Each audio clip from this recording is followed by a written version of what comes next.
নমস্কার, আমি সোমা বলছি। আমি আজকে আপনাদেরকে ভোগের লাবড়া করে দেখাবো।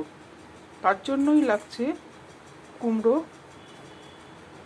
মিষ্টি আলু, গাজর কুচি, আলু কুচি, মূলো কুচি, বিনস কুচি। মোটামুটি একই রকম লম্বা করে কাটবেন সবজিগুলো।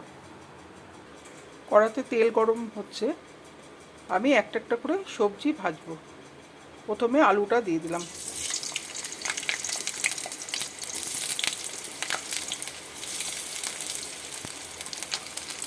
আলুগুলো তুলে নিলাম, ভাজা হয়ে গেছে।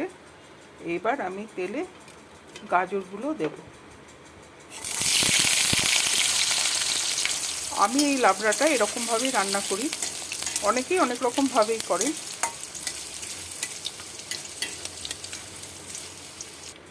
আমার একে একে সব সবজিগুলো ভাজা হয়ে গেছে।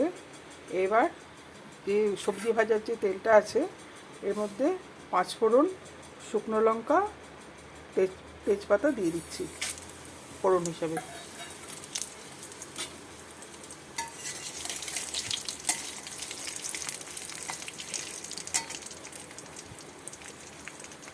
ফোড়নটা ভাজা হয়ে গেছে।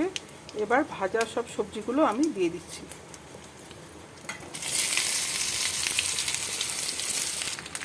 পরিমাণ মতো লবণ দিলাম, চিনি দিলাম, পরিমাণ মতো হলুদ দিলাম।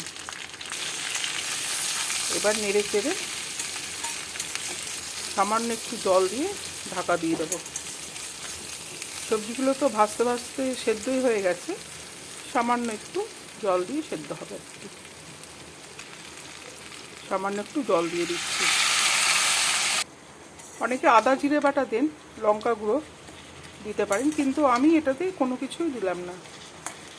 সাধারণভাবেই করলাম, আপনারা করে খাবেন।